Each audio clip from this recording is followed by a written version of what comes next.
The nice thing about the way we designed games, because it was pickup driven, right? We knew how far apart the pickups were and what kind of uh, flow that was going to have, what the player had learned by the point they got to that boss. Right. And that's because what we used was, you know what gameplay ramping is, right?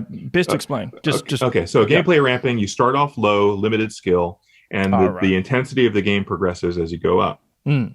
Now, a linear ramp is like Call of Duty or a Michael Bay film. It's like explosion, explosion, explosion, bigger explosion, bigger explosion, bigger explosion. Oh my God, more explosions, and it's over, right?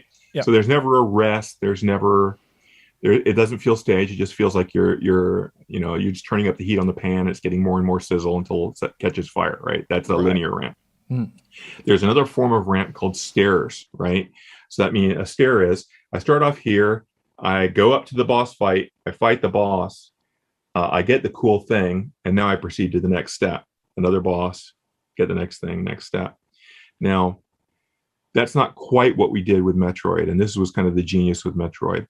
The problem with this traditional stair step method is the intensity stays the same after you get the pickup that increases your power, right? Right. Now I'm doing this cool thing, and now I'm fighting all this stuff. Blah, blah, blah. New boss, fighting all the stuff. Blah, blah.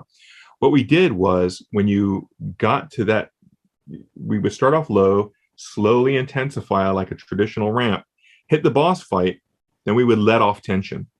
So it would go back down again a little bit to give you time to play with what you've picked up, Mm. right? Mm. To let you enjoy it for a little bit. You're like, oh, Yeah. cool. Yeah, I've got the, super missile. Oh, suck it. Boo. All that stuff. And as a player, that's very invigorating, right? We didn't make it easy, but we let off the intensity and the pacing of the conflict after you pick up a weapon. So that as you approach, then we start ramping it up again. Okay, now it's getting more intense. And, oh, cool, you're fighting the boss.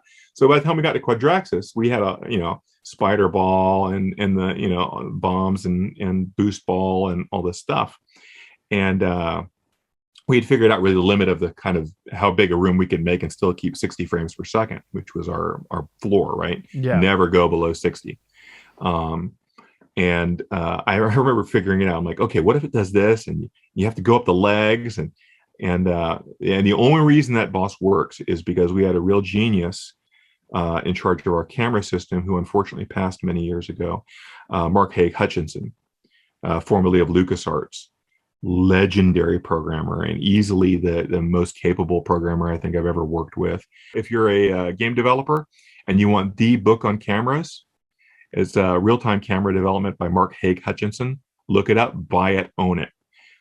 Because if you'll notice in all the Metroid games, you never lose sight of Samus no matter what crazy, stupid thing you're doing, ever. There's never a point in the game where you ever lose sight of your character. Ever. It's true. Yeah. And you're boosting, you're going behind walls, you're going in little tunnels, you're doing all sorts of really weird, crazy. And with Quadraxis, you're doing all sorts of crazy jump off things and, moving, and this thing's moving around. It's the size of a skyscraper. And the reason that it works is because the camera system can handle literally everything. Anything you can imagine that camera system can handle. And that's an often overlooked portion of games that's critical for success. And you look at games like Shadow of the Colossus, right? Yeah. Which in the game community is really well regarded. That's a simple game with big bosses and one character. That's all you got to keep track of, and it loses track of the character all the time. You have to Yeah. manually Yeah. reposition, right? And that's horrible, right? And that's a simple problem to solve. And it's all about player control. The player needs to understand the parameters that they're operating in, right? Because the surest way to have a player stop playing your game is to frustrate them, right? If they feel they're being victimized by a poor design, poor camera, poor gameplay.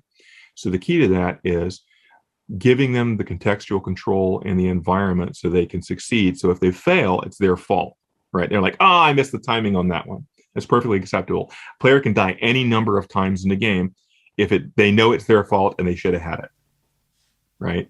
Yeah. The moment that they're victimized, they put it down. So with Quadraxis, we had the difficult part was the sonic visor, right? The sound visor. Visually, we could have done a little bit better because it's a little bit tough to jump into the sound visor, avoid enemies, and see where the sound things are coming from. So I think we probably, on reflection, we probably should have just backed off the intensity just a little bit dynamically. So if you go into sound visor, we slow other things down a little bit just to kind of give you that. But that's like water under the bridge. But yeah, so it was just figuring out the sequence and timing to take advantage of the systems that we had built up to that point and the player's familiarity with them.